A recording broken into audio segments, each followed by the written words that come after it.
Welcome to Fat Chicks on Top. This podcast contains frank discussions about the body, sexuality, and occasionally uses swear words, which may not be appropriate for people under the age of 18. This podcast also uses facts, statistics, and mathematics, which may not be appropriate for liberal arts majors. And this podcast relies on science and reality, which may not be appropriate for evangelicals.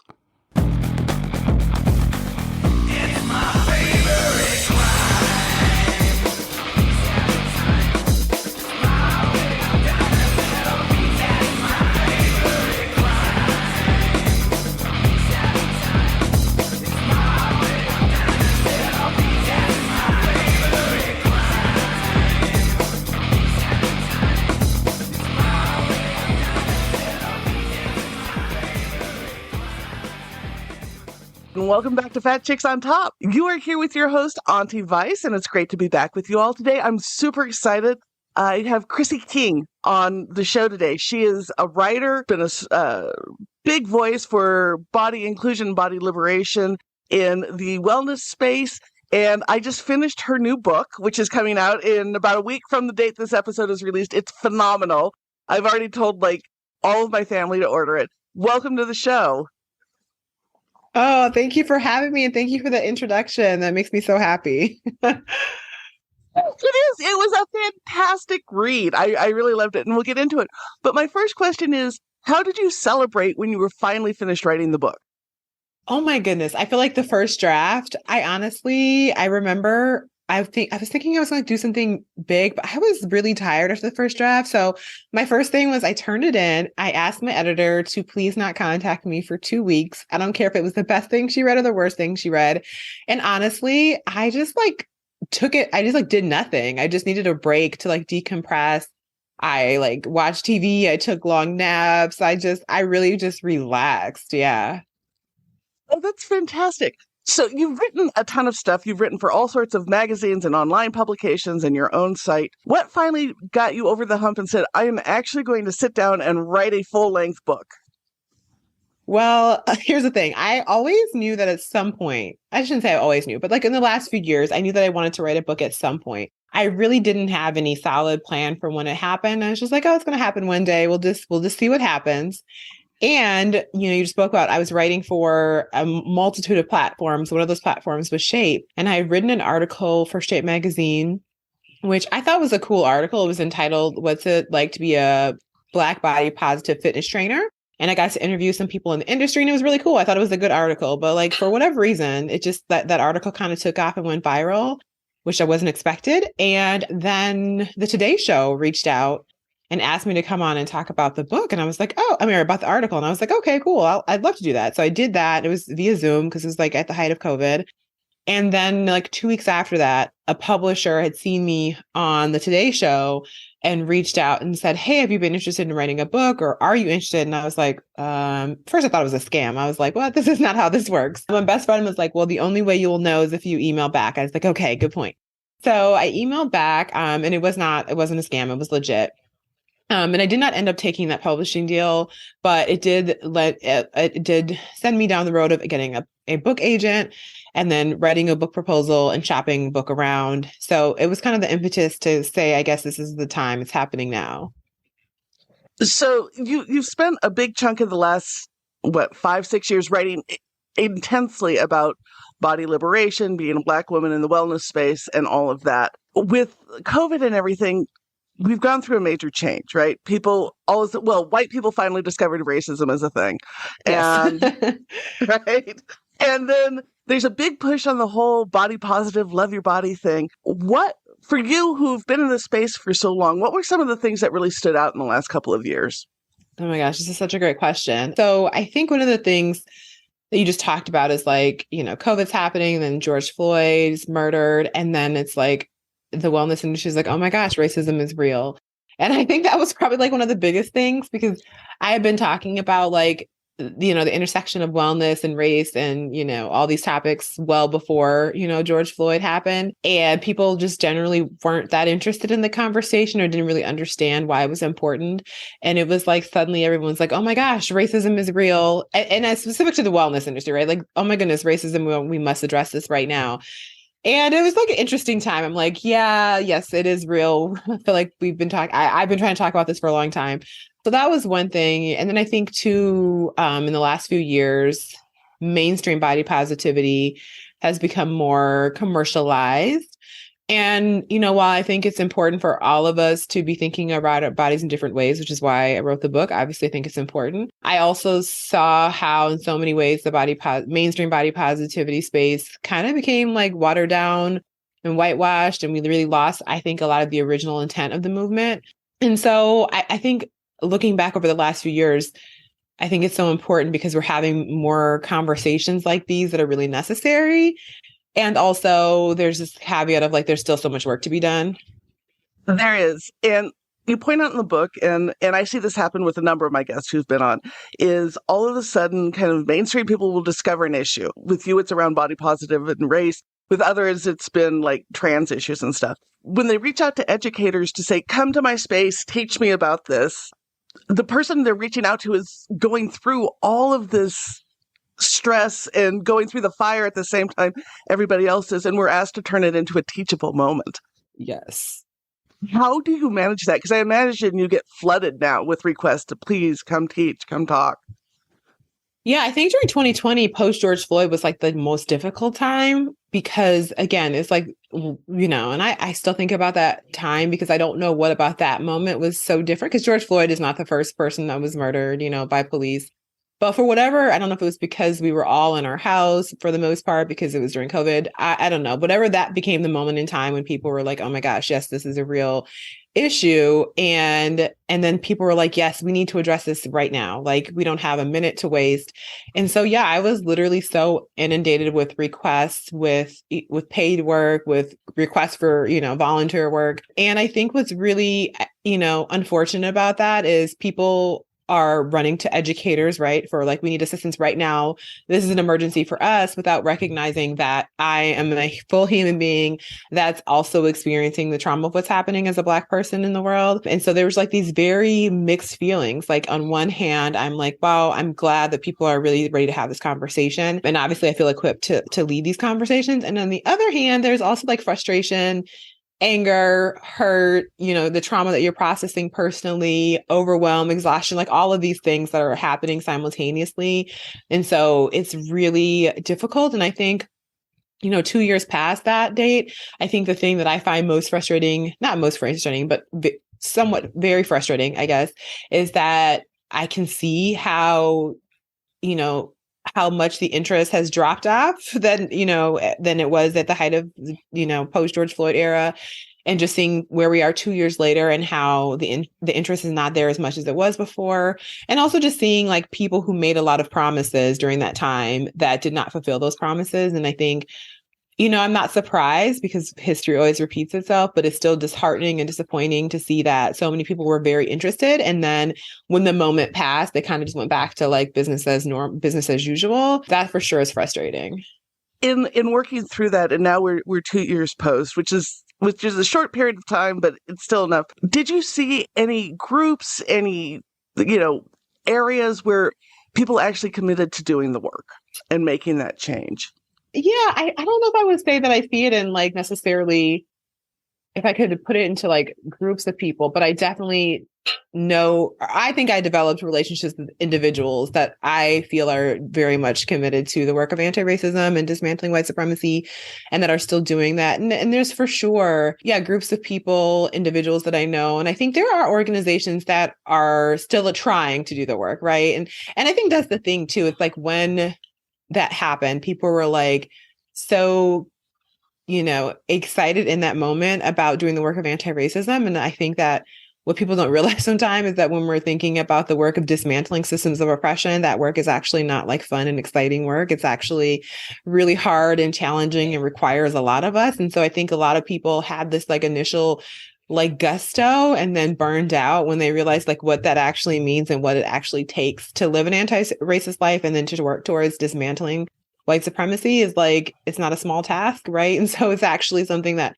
is a lifelong, that requires us to be on a lifelong journey, and requires us to realize that it's not warm and fuzzy work. It's not self-improvement work. It's actually really challenging and will try us in all the most challenging ways. at some point when you're doing this type of work and educating, it can become overwhelming because everything feels like, oh, I'm talking about racism and deconstructing the patriarchy and white supremacy every day because it's so connected with everything. But there's no way to like completely disconnect from it. So how do you, in the process of doing all of this and your own work and then reaching out and educating other people, how do you replenish yourself in all of that? Oh my gosh, that's such a great question because it's so true, right? Like you can't talk about anything without talking about dismantling white supremacy. It's in everything. It's connected to everything, right? But I think what's helped me with replenishing myself is number one, which I didn't always have in the beginning when I started doing this work more publicly, but trying to have better boundaries, right? And to also, because I think there was a time when especially as my platform was starting to grow, people would tag me and DM me about everything that was happening. And I felt like it was my responsibility to address or to speak on all the things or to comment on all the things. And I got really burnt out. And then I was like, oh, no, you can't do all the things. You can't address all the things. You can't be responsible for all the things. And so once I started to like learn that and say, okay, like there's only so much I can do personally, and I have to also take care of myself. That's part of my work. That was like really important turning point for me because I was definitely doing too much at certain points.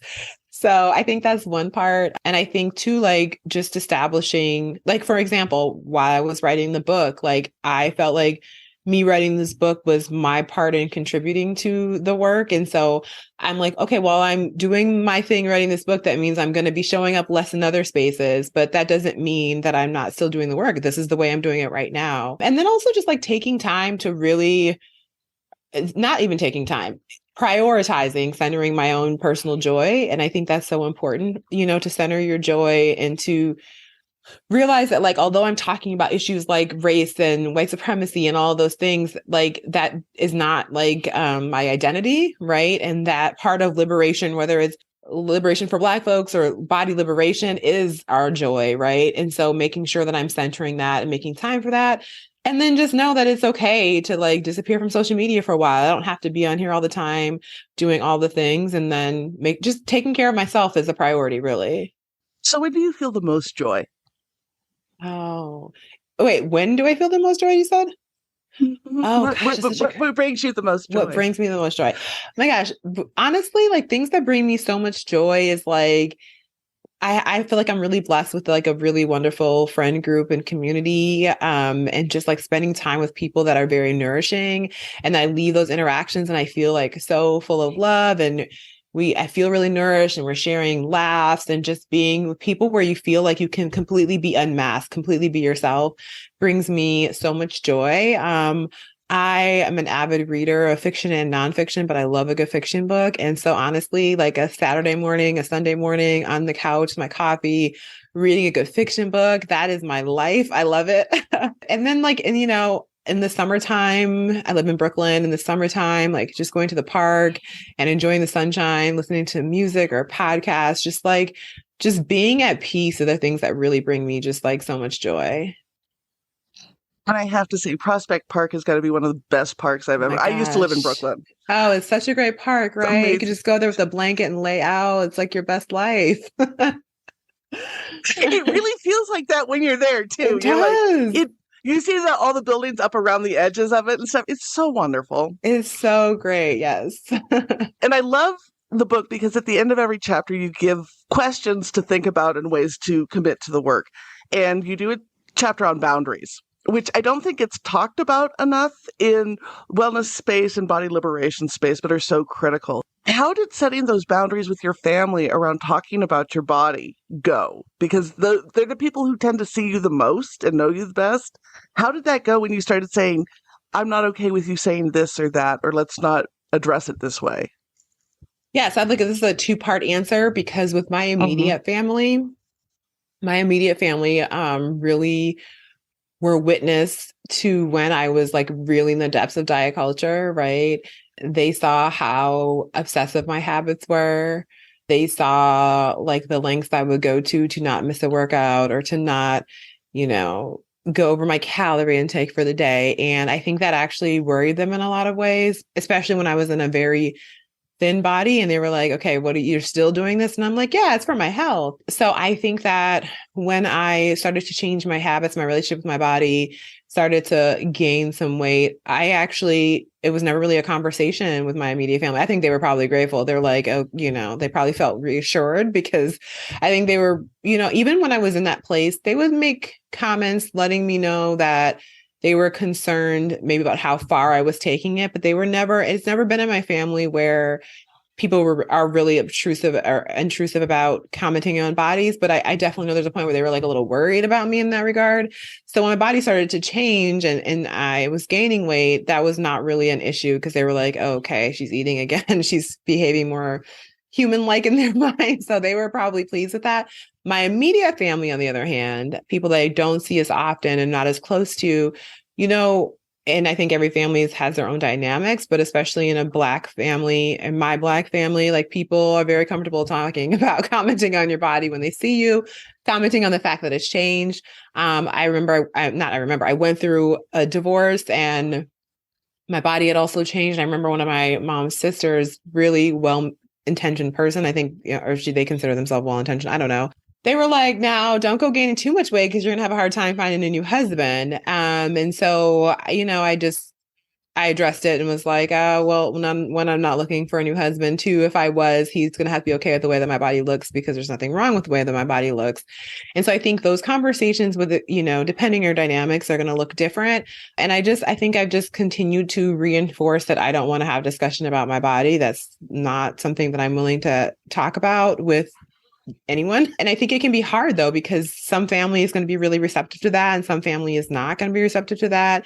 And, I used to do a lot of one-on-one coaching, and one of my clients had a very strained relationship with her mother, especially around body stuff, right?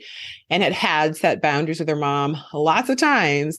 And it got to the point where she was like, okay, I recognize my mom is probably never going to change, because her mom was also making these comments about her own body, right? So it was not just her body. It was like, she was projecting her own issues as well.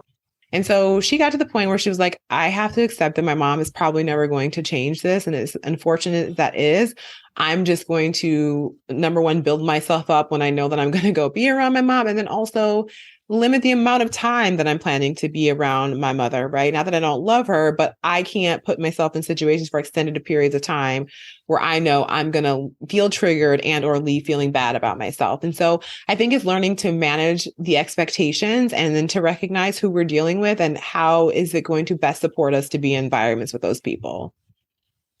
I love the fact that in the story about your friend who had to set these repeated boundaries and recognizing her mom's not going to change.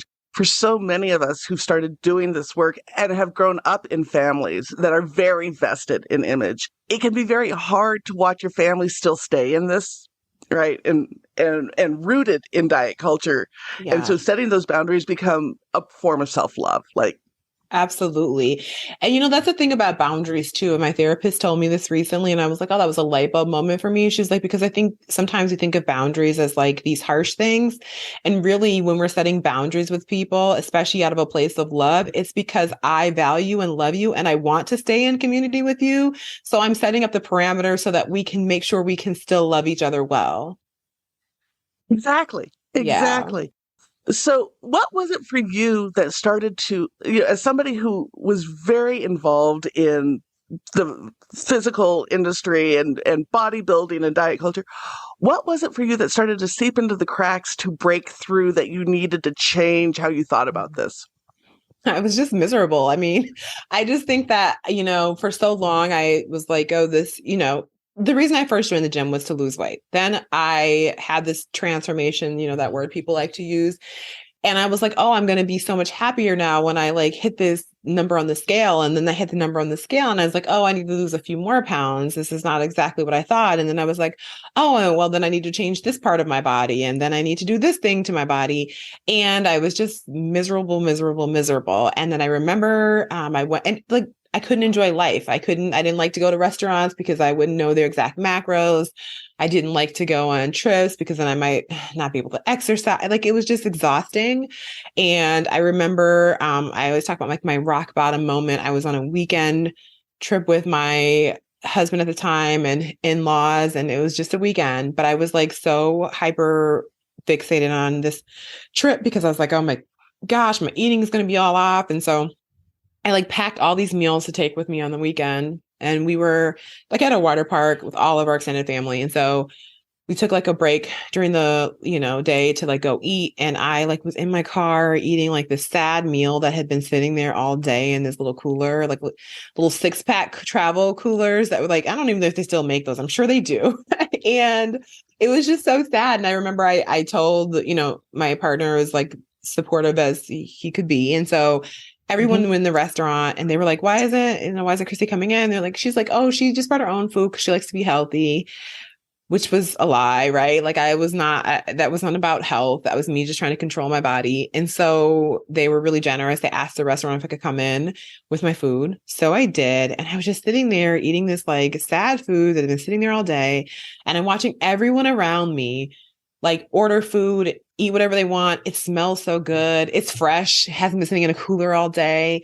And it was at that moment I was like, wow, I'm going to spend the rest of my life being miserable if I don't change something, because this is not living. This is literally, I'm miserable. And food is so quintessential to culture, to connection, to all of that. So, and it takes, there's so much when you break up with diet culture and, to stop counting the calories, to stop doing all of those measurements and thoughts. How is your relationship with food now? How has it developed and changed? Oh my gosh, it's so much better. And what you just said is like food is such an important part of life, right? Like there's so much joy. You're talking about moments of joy. I'm like, yeah, like food brings so much joy, right? And I think one of the like diet culture, toxic fitness culture, it teaches us this phrase that food is fuel, right? And like, yes, practically speaking, of course, like, yes, but it's so much more than that. It's culture, it's connection, it's experience, it's the way we share our love with one another. And once I broke up with diet culture, and when you break up with diet culture, it's not like you don't flip the switch and all of a sudden you're better, especially when you've been like religiously counting macros for 5 years, you kind of know what you're eating still, right?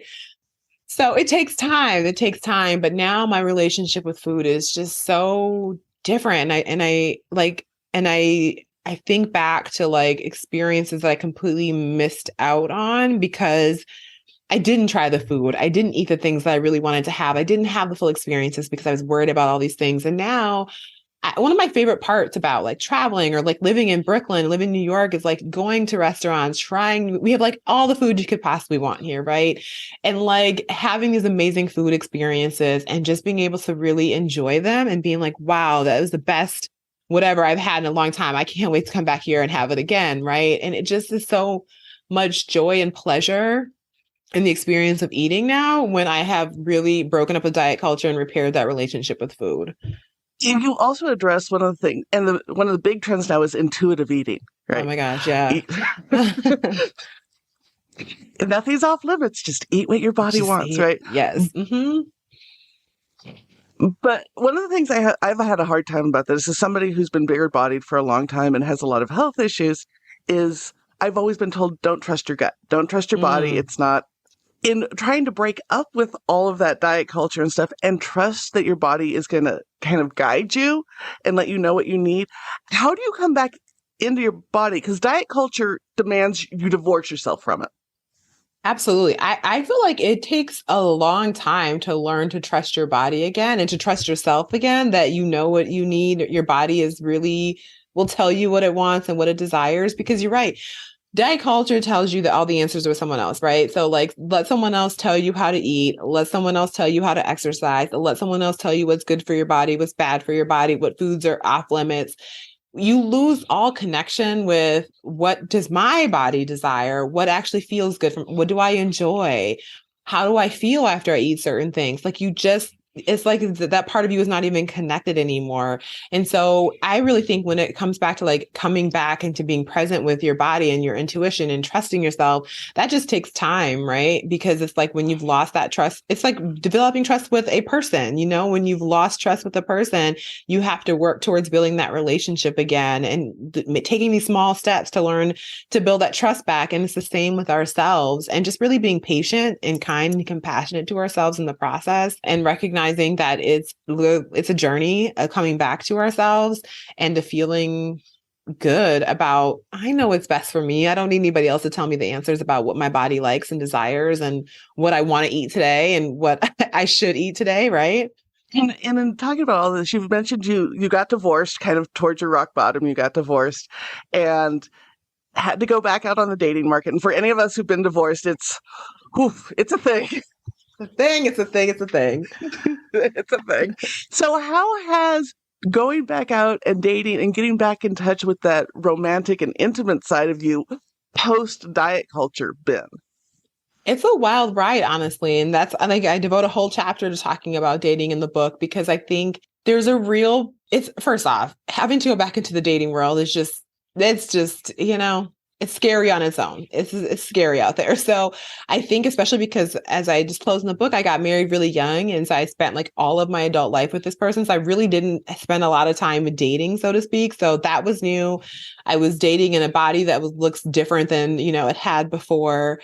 And so I think, the thing about coming to a place of really true peace and liberation and feeling good in your skin and accepting whatever, all the things, is that we still live in a world in which other people haven't necessarily done that work. And so it's like, it doesn't matter how great I feel. I still, if I'm dating, I'm still coming in contact with people, which I don't know how they're going to feel or what they're going to think or what they're going to say. And that can be really challenging to navigate. And that can also like trigger previous body image issues when you're thinking, okay, gosh, I'm going to go meet people and interact with people in the world. And they may have their own, as a lot of us do, their own internalized fat phobia, their own thoughts about what health means, and all of these things to navigate can be really, really hard. But I think one thing that's really helped me through the last few years that I've been dating is really feeling so firm and confident about who I am and my own personal values, and such that there is, if you're not online with this is the body this is the body I reside in, and also this body might change, likely will change, I'm not interested in a relationship with you if you're interested in what I look on the outside, because I can promise you, this is not going to be the same in 2 years, 5 years, 10 years. Bodies change. That's what they were designed to do. And they always are going to change. And so if you are not aligned with that, we're not a match for each other. And I think the other thing that I've really become really clear on, that spending time by myself has really helped me get clear on, is that I enjoy my own company so much now. And I've cultivated a life that feels really good and really filled with joy. And I am not willing to compromise that for anyone. So if you cannot add joy and if our values don't align, my company, myself is so great. I am happy to be by myself until I meet the right person. And I think that the stronger and more deeply in love I fall with myself, the easier it's for me to say, you know what? I'm good. If I can't meet the right person, no problem, because I'm so happy with my life and I'm so happy with who I am. I find too, as you get older, you get more clear on what your values are. Yeah, absolutely. Mm-hmm. A lot of this is around diet culture and stuff. When did you start really connecting the racial aspects of it? Because that's a whole nother line to break down. Absolutely. So there's a couple of books that really helped me, I think early on, actually, in my work of trying to work through my body image issues. I read Sonia Renee Taylor's book, The Body Is Not an Apology, written by, an amazing Black woman. And that's when I started to really interrogate it and think about it. Like, oh yeah, like we're having different experiences here based on all these other factors, right? And how we feel and exist in the world is impacted by that. I was like, oh, okay, that makes sense. And then I read Fearing the Black Body by Dr. Sabrina Strings, and she talks about where fat phobia is rooted in racism and how this idea came to be. And I was like, oh yeah, duh, that makes so much sense. So when I started connecting those dots, it was also like, oh, of course, of course, all of us are, but even so, yes, of course, I'm having a hard time. And of course, this is like something that I'm working through. And of course, white supremacy is the blame for it because it's the blame for everything, right? Yeah. And I can't recommend those two books more highly. They're kind of the core of what I work on this show. At the top of the show, we talked about, the body positive movement and how that's kind of become watered down. You use the term body liberation in the title of your book. So for you, what is body liberation? What does that look like? Yes, I use the term body liberation because the word liberation means freedom, right? And the ultimate goal is for all of us to feel free in our bodies, but just free to exist in the world, free to, you know, free. It's just to understand that truly and honestly, our bodies are the way we look are the least interesting thing about us. Not that they don't have an impact, but they're the least interesting thing about us, right? And my personal belief system is that literally our bodies are just the vessel that are allowing us to have this human experience. And I truly believe that all of us have very specific magic to share in this world. And it's all that's going to look different for all of us, but none of us is that dependent on what we look like, right? And so, and I think one of the things about body positivity is that it leads us to believe that like one day we're just going to get to this place and we arrive and now we love everything about our bodies. We look in the mirror and everything's great. And like, that's just not true, right? That's just not realistic. And so it's not the idea that one day I'm going to be able to look in the mirror and love everything I see, but to be able to realize that like, regardless of what I see in the mirror, I know that I am inherently worthy because I exist. And that this body, this vessel that I live in is always worthy of respect. It is always worthy of adoration. It is always worthy. It's just always worthy because of who I am, because I'm existing in this world. So if your body is the least interesting thing about you, what's the most interesting thing? Personally, for me? Yeah. Ooh, that's no one has ever asked me that question. I think the most interesting thing about me is my mind. Yeah, I think I have like a really, I feel like I have an inquisitive mind. And I think that I've always, even since I was like a kid, I believe my mom would even say this, like since I was a kid, I've always just been like really not even trying to figure things out in terms of the world, but like I've always been a very independent, but I want to say not even independent. It was like, my mom would always say that I came out the womb like deciding that I knew what I was going to do in this world, and that she, no matter what, I was gonna do my thing, and I think that's true. And so I think that would be one of the things I consider the most interesting thing about me. So being independent can also be terrifying because it can feel Oh like you don't yeah. have, yeah, that you may not have the support you need to get through. So what gives you that underlying strength to be outspoken and be independent like that? You're right. And actually, that's probably why I was trying to think of another word besides independent, because then I'm like, I don't want to be I don't want to be too independent, right? There's this thing that, not even a thing, it's something that I've been talking about and I've been seeing a lot of Black women talking about is like this idea of a strong Black woman. They're like, no, I don't want that identity for myself. Like, no, thank you. So I kind of think when I was thinking of the independent, I was like, not necessarily independent, but kind of. And I think that it can be really scary. It can be, yeah, it can be all of those things. But I think what gives me the courage to keep doing the things that I do and to kind of even make choices I've made over the last couple of years, like leaving my ex, even though he was a wonderful person, quitting my corporate job, moving to New York, just doing all these things differently and kind of living my own path, even though it was not what other people understood, is, the words of Audre Lorde, which I'm going to badly paraphrase her quote. But when she talks about, I'm not even going to try to paraphrase the quote. I'm going to explain what she says because I'm going to mess it up too bad. But when I think of the work that I do, when I think of it being in service to other people, it becomes less important if I'm afraid or not to do the thing I'm doing. And I think that's always guided me in the decisions that I was making. I've always believed that I was going to do something that was going to be important. And even though it's scary and I don't necessarily understand what the end path is or the end goal is, I believe so much in what I'm doing that I'm going to do it afraid. And I trust myself enough. We're talking about the self-trust, right? And I think that my self-trust grew after body liberation because I was like, okay, I can trust myself that no matter what path I go on, I can figure it out. It's going to be okay. I'm going to make it through. And so how is that you're on the verge of the book being released into the world? Yes. How are you feeling about that? Oh my gosh, all the feelings. It's an emotional roller coaster. I'm like so excited, right? Like I personally feel like I wrote a great book and I keep trying to remind myself that no matter what the people say, I feel good about what I wrote and that's the most important thing. But yeah, there's all the feels that come with it, like excitement, there's a little nervous energy, a little nervous tension, because there's always going to be naysayers. We know this, right? There are going to be people that think the book is amazing and there's going to be people who have not so great things to say about it. And so my work personally is to stay grounded in the fact that I believe I wrote a book that's really good and that's going to help people. And that's the most important part. But there's all those emotions, all these feelings. But overall, just like real excitement and a sense of accomplishment that I did this. And remembering that writing the book is the thing, right? No matter what happens after, the chips fall where they fall. But I'm just really happy about it. I'm excited. And it's a fantastic book. I cannot recommend it more highly. Like, Well, thank um, you.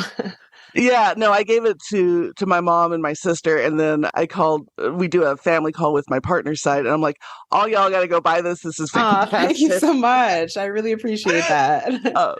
Because I think it's an absolutely fantastic book. You talk about the idea of the strong Black woman, and that gets represented in media a lot. Like, I'm strong, independent. Where do you find good representation of Black women in the media? Ooh.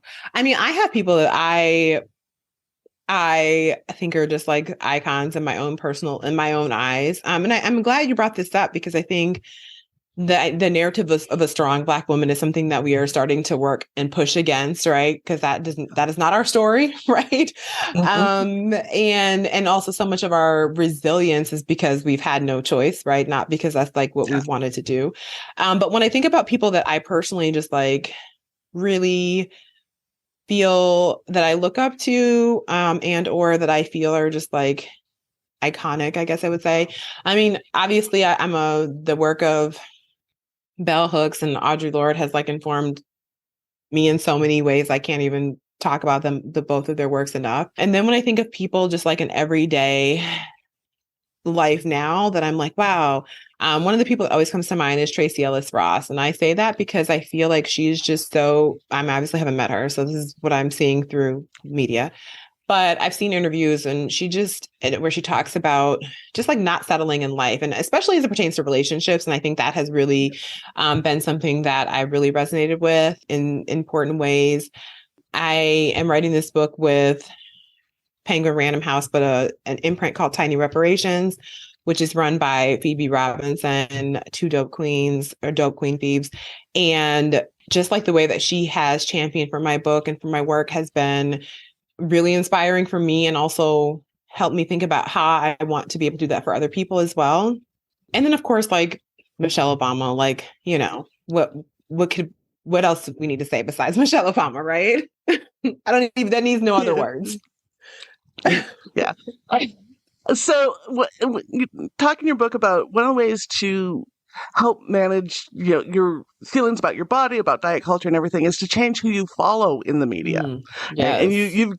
you've given some, like, Phoebe Robinson and Tracee Ellis Ross have some great social media going on. Who else do you follow to get inspired and to feel good about yourself? Oh my gosh. Yeah. I think social media is so important because it really is like I spend far more time on social media than I care to admit to. But when I'm talking about like who I'm following on my page, I love following other creators that are doing similar content. Tiffany Ema is a Black woman. She does great content related to body stuff as well. So Tiffany Ema, Jamie Karoma's, I might be saying her last name wrong, but she does amazing I don't know if she calls it body positive, but whatever, body type stuff. And she has like really great content. And I also just love seeing people with different bodies doing different things. Decolonizing Fitness, Ilya Parker, I love following them. Their work has been so amazing for myself and so many people. Yeah, there's just so many people. I'm trying to think that I've just been so honored to know through this space, and for all the things that I could say that are the negatives of social media, and I think there are a lot, there are also so many positives because I've really been able to connect with people doing amazing work that really inspire me, and that I also feel like are working to shift the narrative as well. That is so meaningful. Yeah. So, with the book coming out and all the feels around it, how would you like to see it manifest when it comes out? Also, if you could have it, your fantasy Yeah. play out, where would you like to see this in a year or two once people see the book and receive it and all of that? Wow, these are wonderful questions. You know what? When I started writing the book, I remember I was excited to be able to write a book, but I knew that for me, I didn't want to write a book just to be able to say I wrote a book, right? I wanted to write a book that I feel like was really going to help shift the narrative.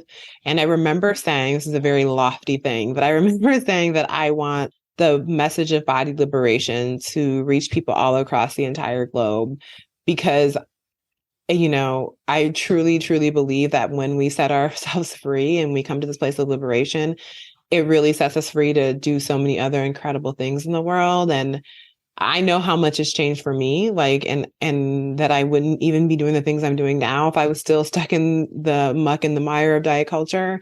And I just see, and I saw it in so many clients that I worked with, and I just know that liberation really, it really sets us free in all these areas of our lives. And I so deeply desire that for everyone. I love that. Grateful for the book. In all honesty, there's so much of it resonated. Like I saw my entire childhood like play out as you're describing all of the early stuff with diet culture. It like is painful because it's so present for me. No, like, and I don't want to, it makes me happy to hear that you saw yourself seen like, represented in this book, because that's also what I truly want. I want anybody who picks up this book to be able to see themselves in the book. And although our experiences are all a little bit different, we have our own little unique experiences that we bring to the table.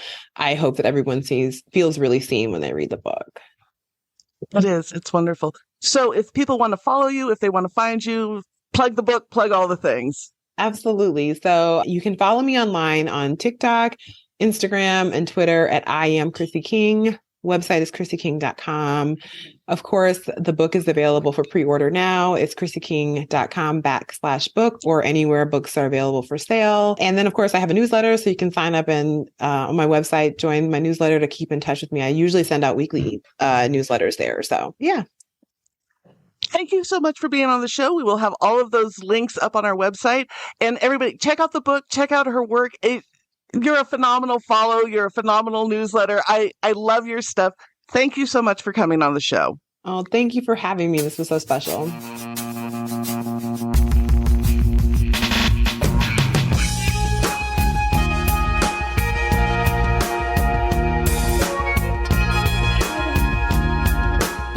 Hi, this is your host, Auntie Vice.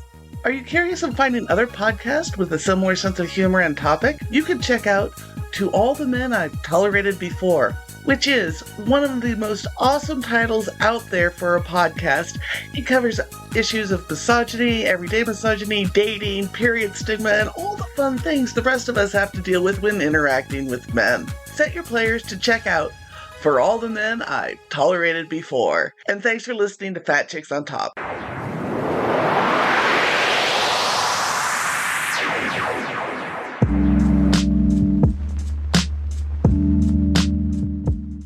And now, a moment of gratitude. Oh my gosh. Well, for one, I'm grateful to have this conversation with you. This has been, honestly, I mean that seriously. Like I was telling you before we started, I did 3 interviews today and I have loved these questions so much. So like, thank you so much for like putting so much thought into these questions. And then what am I grateful for? Honestly, I'm just grateful to have this opportunity. I'm grateful to be able to share my work with the world in a way that feels really meaningful to me personally. I'm grateful to all the people that have been so supportive of me along the way. I'm super grateful to my publisher. I know, publishing is also the wild, wild west. And I didn't know much about it before I started this book, but they have been so supportive and just like so wonderful to work with. And I just feel like I have like really great community and really great people around me, and my support systems are amazing and it makes such a difference. So I'm really grateful for that.